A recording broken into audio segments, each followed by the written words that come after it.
But मैं ये बात ज़रूर कहना चाहूँगी तौसीफ साहब, आज के क्रिकेट में ये जोश और जज्बा क्यों नहीं है, ये जोश जो आपके अंदर था। आजकल की क्रिकेट को क्या हो गया है? हमें पता होता था नहीं भाई, इमरान खान मैदान में आ गया, तौसीफ अहमद मैदान में आ गया, शाहिद अफरीदी आ गया, अब तो हम मैच जीतेंगे जीतेंगे। अब हम इतने डिसहार्ट क्यों होते हैं? हमें क्यों पता होता है कि हम नहीं जीतेंगे? जिस तरह मैंने अपनी स्टोरी बताई कि हालात नहीं थे, मगर एक फादर ऐसा था जिसने हमें सपोर्ट यकजा किया।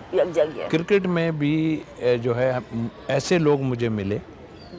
डेफिनेटली जावेद मियांदाद की बात करूं, उनके साथ मैं इकबाल कासिम साहब की बात करूं, मैं इमरान खान साहब की बात करूं, मैं मोहसिन खान की बात करूं, मैं माजिद खान की बात करूं, मैं सरफराज नवाज की बात करूं, मतलब इतने ग्रेट प्लेयर मिले। यही नहीं कि क्रिकेट में हेल्प हुई हमारी। आपका आइडियल कौन है?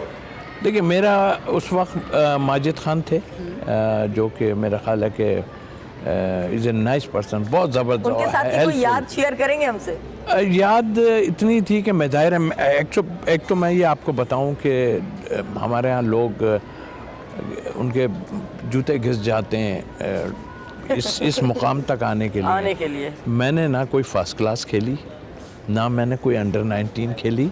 मेरा ये रिकॉर्ड है पाकिस्तान के लिए कि मैं घर से उठ के मोहल्ले से एक साहब मुझे स्टेडियम तक लेके जाते हैं, और तीसरे दिन मैं टेस्ट मैच खेल रहा था ऑस्ट्रेलिया के खिलाफ। और शाह फैसल वालों सुन ले, किस किस की खिड़की के शीशे टूटे हैं। ना मेरे पास कपड़े थे, ना कुछ था। इतनी ज़्यादा तंगी में छक्का मार दिया।